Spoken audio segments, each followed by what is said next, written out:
സംഖ്യ അധ്യായം 31. മിദ്യാനെ നശിപ്പിക്കുന്നു. കർത്താവ് മോശയോട് അരുളിച്ചെയ്തു, ഇസ്രായേൽ ജനത്തിനു വേണ്ടി മിദ്യാൻകാരോട് പ്രതികാരം ചെയ്യുക.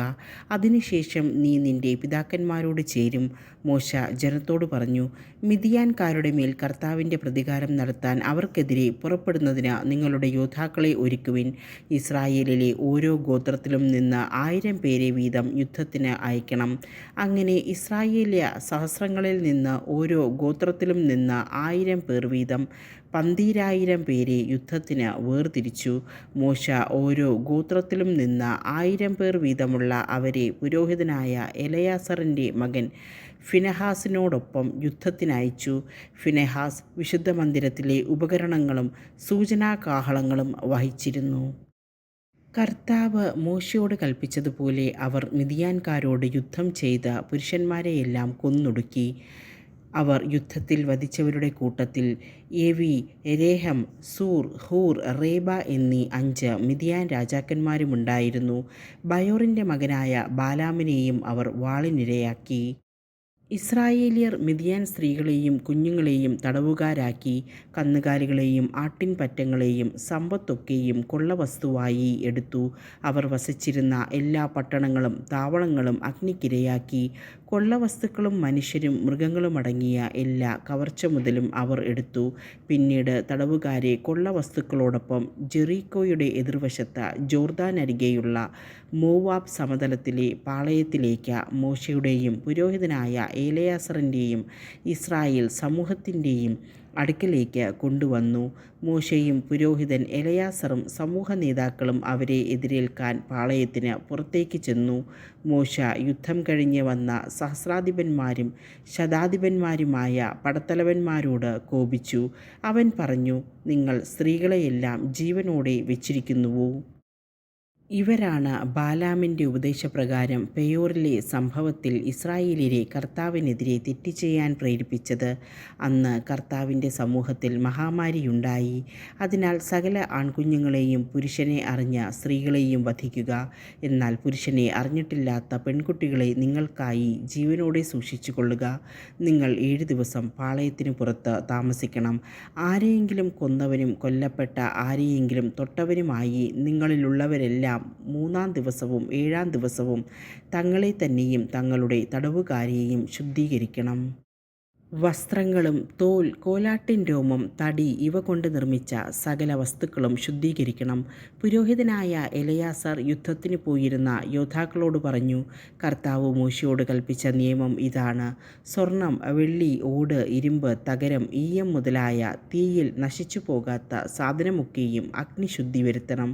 പിന്നീട് ശുദ്ധീകരണ ജലം കൊണ്ട് ശുദ്ധീകരിക്കണം. തീയിൽ നശിക്കുന്നവ വെള്ളത്തിൽ മുക്കി ശുദ്ധീകരിക്കണം. 7-ാം ദിവസം നിങ്ങൾ വസ്ത്രമലക്കണം. അപ്പോൾ നിങ്ങൾ ശുദ്ധരാകും. അതിനുശേഷം നിങ്ങൾക്ക് പാളയത്തിലേക്ക് വരാം. കൊള്ള മുതൽ പങ്കിടുന്നു.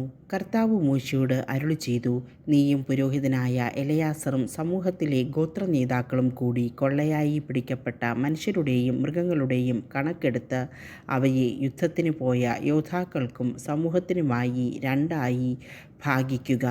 തടവുകാരിലും കാള, കഴുത, ആട് ഇവയിലും 500-ന് 1 വീതം കർത്താവിന് ഓഹരിയായി യുദ്ധത്തിന് പോയവരിൽ നിന്ന് വാങ്ങണം. അവരുടെ ഓഹരിയിൽ നിന്ന് അതെടുത്ത് കർത്താവിന് കാണിക്കയായി പുരോഹിതനായ എലയാസറിന് കൊടുക്കണം. ഇസ്രായേൽ ജനത്തിന് ഓഹരിയായി ലഭിച്ച തടവുകാർ കാള, കഴുത, ആട് എന്നിവയിൽ നിന്ന് 50-ന് 1 വീതമെടുത്ത് കർത്താവിൻ്റെ കൂടാരത്തിൽ സേവനമനുഷ്ഠിക്കുന്ന ലേവ്യർക്ക് കൊടുക്കണം. മോശയും പുരോഹിതൻ എലയാസറും കർത്താവ് കൽപ്പിച്ചതുപോലെ ചെയ്തു. യോദ്ധാക്കൾ കൈവശപ്പെടുത്തിയ കൊള്ളമുതലിൽ അവശേഷിക്കുന്നവ ഇവയാണ്: 6,75,000 ആടുകൾ, 72,000 കാളകൾ, 61,000 കഴുതകൾ, പുരുഷനെ അറിയാത്ത 32,000 സ്ത്രീകൾ. യുദ്ധത്തിന് പോയവരുടെ ഓഹരിയായ പകുതിയിൽ 3,37,500 ആടുകളുണ്ടായിരുന്നു. അതിൽ കർത്താവിൻ്റെ ഓഹരി 675. കാളകൾ 36,000.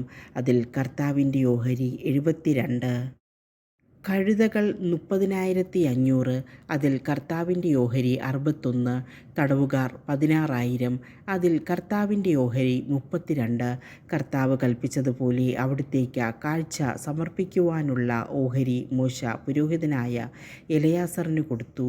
യുദ്ധത്തിന് പോയവരുടെ ഓഹരിയിൽപ്പെടാതെ ഇസ്രായേൽ ജനത്തിനുള്ള ഓഹരിയായി മോശ മാറ്റിവെച്ച പകുതിയിൽ 3,37,500 ആടുകളും 36,000 കാളകളും 30,500 കഴുതകളും 16,000 തടവുകാരുമുണ്ടായിരുന്നു.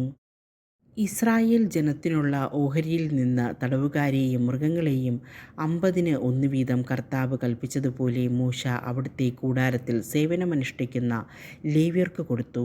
പിന്നീട് സൈന്യ സഹസ്രങ്ങളുടെ നായകന്മാരായിരുന്ന സഹസ്രാധിപന്മാരും ശതാധിപന്മാരും മോശയുടെ അടുക്കൽ വന്നു. അവർ അവനോട് പറഞ്ഞു, നിന്റെ ദാസരായ ഞങ്ങൾ ഞങ്ങളുടെ കീഴിലുള്ള യോദ്ധാക്കളെ എണ്ണി നോക്കി, ഒരാളും നഷ്ടപ്പെട്ടിട്ടില്ല. ഓരോരുത്തർക്കും കിട്ടിയ സ്വർണം കൊണ്ടുള്ള തോൾവള, കൈവള, മുദ്രമോതിരം, കർണാഭരണം, മാല എന്നിവ പാപപരിഹാരത്തിന് കർത്താവിന് കാഴ്ചയായി കൊണ്ടുവന്നിരിക്കുന്നു. മോശയും പുരോഹിതൻ എലയാസറും അവരിൽ നിന്ന് സ്വർണ്ണാഭരണങ്ങൾ സ്വീകരിച്ചു. സഹസ്രാധിപന്മാരും ശതാധിപന്മാരും കർത്താവിന് കാഴ്ച സമർപ്പിച്ച സ്വർണം ആകെ 16,750 ഷെക്കൽ ഉണ്ടായിരുന്നു. യോദ്ധാക്കൾ ഓരോരുത്തരും അവരവർക്ക് വേണ്ടി കൊള്ളമുതൽ എടുത്തിരുന്നു. മോശയും പുരോഹിതനായ എലയാസറും കൂടി സഹസ്രാധിപന്മാരിൽ നിന്നും ശതാധിപന്മാരിൽ നിന്നും വാങ്ങിയ സ്വർണം കർത്താവിൻ്റെ മുമ്പിൽ ഇസ്രായേൽ ജനത്തിനൊരു സ്മാരകമായി സമാഗമ കൂടാരത്തിലേക്ക് കൊണ്ടുപോയി.